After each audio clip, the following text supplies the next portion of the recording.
Let's head around the Inside Politics table, ask our great reporters, share a little sneak peek into their notebook, get you out ahead of the big political news just around the corner. Lisa? Well, Bernie Sanders is back. The Vermont senator made his second appearance with Hillary Clinton on the campaign trail this week. They met up in New Hampshire where they talked about college debt, trying to win those all so important millennials. Sanders and Clinton's aides say this is the first of many appearances he's going to be making on her behalf in the next 5 weeks. And in part, that's about those young voters, but it's also about those third-party voters. The Clinton campaign believes he can be a really powerful asset in trying to get those people to move back to Hillary. But it's an awfully weird situation. You have the country's most prominent independent arguing against independence. But look, this is it's Donald Trump election, and we've seen a lot of strange bedfellows. So this is just another one. Listen to me now, not the last 30 years of my life. Domenico?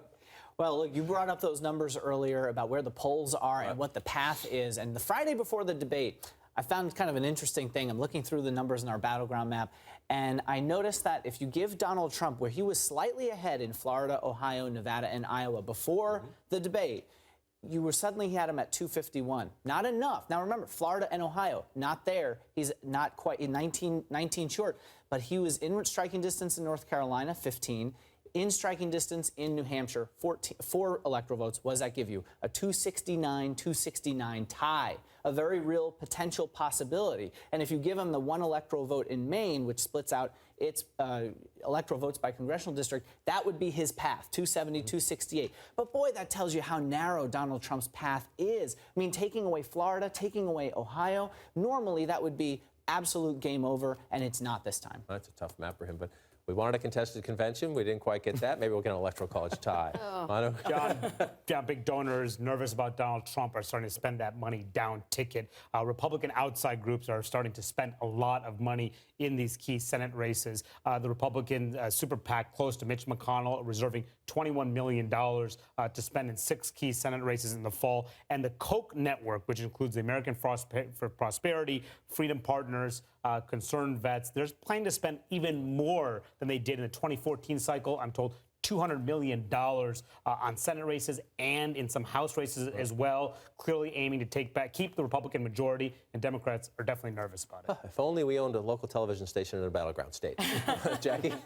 I'm looking at the polls as well, but I'm keeping an eye on women in these polls because Donald Trump, in the last set of polls before the debate, actually looked like he was making inroads, places like suburban Colorado, where women didn't necessarily like Hillary Clinton, and they were sort of looking for another option.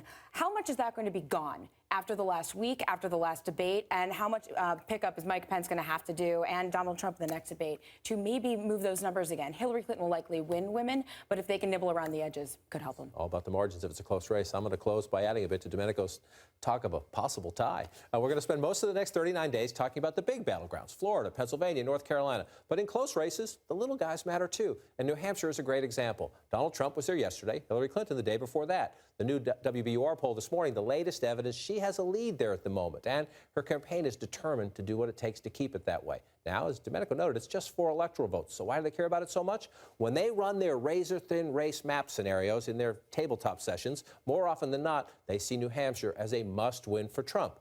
Clinton priority 1, of course, is to win a bigger prize, like Florida or North Carolina. That would cut off Trump's path to 270. But smart campaigns prepare for the worst-case scenarios. And in those, top Clinton strategist Joel Benenson is a big believer New Hampshire's 4 could prove the difference. So it will keep getting attention and keep getting resources.